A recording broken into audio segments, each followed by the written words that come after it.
Si vous n'avez pas les mains sales, on ne peut pas vous nommer. C'est comme ça que la République fonctionne. En fait, le président a compris une chose. Il est seul contre tous. Comment faire pour se maintenir au pouvoir? Alors, il utilise les forces de ses ennemis contre eux-mêmes. Je m'explique. Les médiocres, il les prend, il les met au-dessus des plus méritants. Et c'est les médiocres là qui sont au-dessus des plus méritants qui s'arrangent à ce que les plus méritants n'émergent jamais. Et du coup, le président de la République, lui, est tranquille parce qu'en fait, les médiocres font son travail au quotidien. Et s'arrange à ce qu'aucun méritant n'émerge pour régler le problème du président de la République. C'est comme ça que ça fonctionne dans cette République.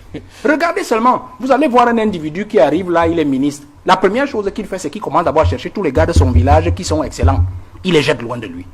Ensuite, il cherche dans le ministère encore qui a un diplôme le plus élevé ou qui a des excellents états de service. Il le met hors de l'affaire. Il part donc chercher ses amis et il les amène près de lui. C'est comme ça que ça marche. Oui. Je vous prends un simple cas. Vous allez voir par exemple que si vous prenez au ministère des Finances, vous avez par exemple vu, si vous prenez un ministre qui arrive aux finances, laissons les finances, l'économie, les poches comme la direction des investissements, vous savez où il part le chercher, non? On part le chercher quelque part dans un petit village, un petit enseignant là. On sait qu'il ne connaît rien de l'affaire. Il n'est rien du tout. On le place là. On sait que quand on lui demandera de décaisser, il va décaisser. Et c'est comme ça que ça marche. Et on lui rappelle en fait que vous n'êtes qu'un petit enseignant de philosophie. Donc vous marchez comme on veut. C'est comme ça que ça fonctionne. Donc il y a à travailler comme ça dans ce pays. Pour se maintenir, il a utilisé les énergies de ses ennemis contre eux-mêmes. Et c'est comme ça que ça fonctionne. Les médiocres, c'est eux qui veillent à ce que les plus méritants n'émergent jamais. Et quand vous avez donc étranglé l'ascenseur social, parce que c'est de ça que je veux parler. Vous avez étranglé l'ascenseur social, vous arrivez donc à ce que nous voyons aujourd'hui. C'est-à-dire que le médiocre qui veut se maintenir, qu'est-ce qu'il fait? Il chasse déjà toutes les compétences, et en plus, il veut plaire au parti. C'est ce que disait M. Emilien Tangna tout à l'heure. Il veut plaire au parti. Et pour plaire au parti, il fait comment? Il doit mettre la main dans la caisse. L'argent, il doit sortir des grosses voitures pour aller au village et narguer les plus méritants pour dire, d'ailleurs, on vous dit souvent que toute l'école que vous avez fait là, monsieur, tout ça vous a servi à quoi? Hein? Puisque vous êtes au même endroit et moi je suis ministre. C'est comme ça que ça marche. Et à la fin, on ne travaille pas. Le peuple trinque. Ça fait qu'aujourd'hui, l'ascenseur social a donc été grippé. A donc été anesthésié. Les fils de cacaoculteurs, les paysans ont entre-temps eu des médecins, ainsi de suite. Ils sont allés plus loin. Comme ils savent que c'est les fils des canards sauvages, c'est-à-dire le peuple ordinaire, qui a formé des médecins, des ingénieurs, qu'est-ce qu'ils font? Ils vous ont même dit la fois dernière qu'on n'intègre plus, non, les produits du CUS.